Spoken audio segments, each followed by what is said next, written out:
ସାଙ୍ଗମାନେ ଆଜି ମୁଁ ଗୋଟେ କଡ଼ା ସତ୍ୟ କହିବି। ହେଇପାରେ କିଛି ଲୋକଙ୍କୁ ଏହା ଖରାପ ଲାଗିବ, କିନ୍ତୁ ଏହା ହିଁ ରିଆଲିଟି। ଆଜିର ଦୁନିଆରେ କେହି ବି ଚାହାନ୍ତିନି ଯେ ତୁମେ ତାଙ୍କଠାରୁ ଆଗକୁ ଯାଅ।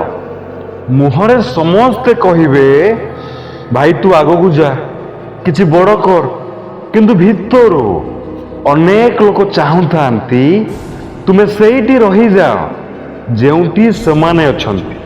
ସେମାନେ କେବେ ଚାହାନ୍ତି ନାହିଁ କି ତୁମେ ତାଙ୍କୁ କ୍ରସ୍ କରିକି ଆଗକୁ ଚାଲିଯାଅ।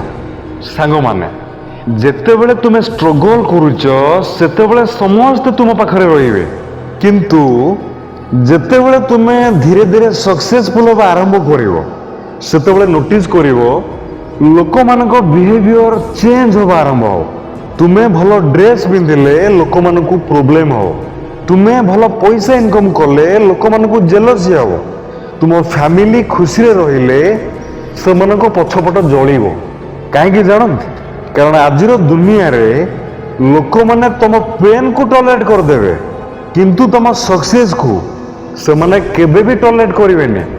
ସାଙ୍ଗମାନେ, ଆଜିକାଲି ଅନେକ ରିଲେଟିଭ୍ସ ତମ ମୁହଁରେ ମିଠା କଥା କୁହନ୍ତି, କିନ୍ତୁ ପଛରେ ତମକୁ ନେଇ ଜୋକ୍ କରନ୍ତି, କ୍ରିଟିସାଇଜ୍ କରନ୍ତି, ତମ ଫେଲୁଅରର ୱେଟ୍ କରନ୍ତି।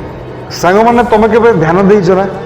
ଯେତେବେଳେ ତମେ ଡାଉନରେ ଥାଅ, ମାନେ ତଳେ ଥାଅ, ସେତେବେଳେ ସମସ୍ତେ ତମକୁ ଜ୍ଞାନ ପେଲନ୍ତି, କିନ୍ତୁ ଯେତେବେଳେ ତମେ ଉପରକୁ ଯିବା ଷ୍ଟାର୍ଟ କର ସେତେବେଳେ ଲୋକମାନେ ତମ ଭୁଲ ଖୋଜିବା ଆରମ୍ଭ କରନ୍ତି।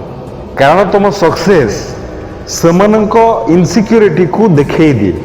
ସାଙ୍ଗମାନେ, ଏ ଦୁନିଆରେ ସମସ୍ତେ ଚାହାନ୍ତି ତମେ ଭଲ ହୁଅ, କିନ୍ତୁ ସେମାନଙ୍କ ଠାରୁ ବେଟର ହୁଅନି।